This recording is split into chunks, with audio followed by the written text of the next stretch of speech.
ചില കുടുംബങ്ങളിൽ കാണും അറവുമാടിനെ പോലെ ഒരു മകൻ. അവൻ കുടുംബത്തിന് വേണ്ടി, കുടുംബത്തിൻ്റെ ആഡംബര ജീവിതത്തിന് വേണ്ടി കടം വാങ്ങിച്ച് കൂട്ടി കൂട്ടി കൂട്ടി കൂട്ടി അത് വേണം ഇത് വേണം അവിടെ പോകണം ഇവിടെ പോകണം എന്ന് പറയുമ്പോഴൊക്കെ കടം വാങ്ങിച്ച് കൂട്ടി കൂട്ടി കൂട്ടി യവൻ്റെ ജീവിതം വഴിയാധാരമായി. എന്നിട്ട് യവനുള്ള പരാതി എന്താണ്?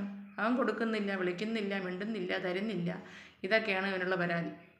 ഇവ ആഴ്ചതോറും ഈ ജോലി ചെയ്യുന്ന പൈസ അത്രയും കടം 2000 3000 അങ്ങനെ കടം തീർത്തുകൊണ്ടേ ഇരിക്കുകയാണ്. ജീവപര്യന്തം തടവ് ശിക്ഷ പോലെയാണ് കുടുംബ സ്വത്തായിട്ട് ഇവന് കൊടുത്തത്. ഇവൻ്റെ തലയിൽ വെച്ച് കെട്ടി കൊടുത്തത് കുറേ കടങ്ങൾ. അവൻ്റെ ജീവപര്യന്തം വരെ അവന് തീർക്കാനുള്ള കടമാണ് ഈ കുടുംബത്ത് ആഡംബരത്തിന് വേണ്ടി ഇവനെ വെച്ച് ഉണ്ടാക്കി കൂട്ടിയത്. അപ്പോൾ ആഴ്ച തോറും കടം തീക്കലായിരിക്കും അവൻ്റെ തലവര. എന്നിട്ടും പരാതി കൊടുക്കുന്നില്ല, തരുന്നില്ല, മിണ്ടുന്നില്ല, വിളിക്കുന്നില്ല. അച്ഛനമ്മേനെ കാലശേഷവും തീർക്കാനുള്ള കടം അച്ഛനമ്മയ്ക്ക് വാങ്ങി കൂട്ടി തന്നിട്ടുണ്ടല്ലോ.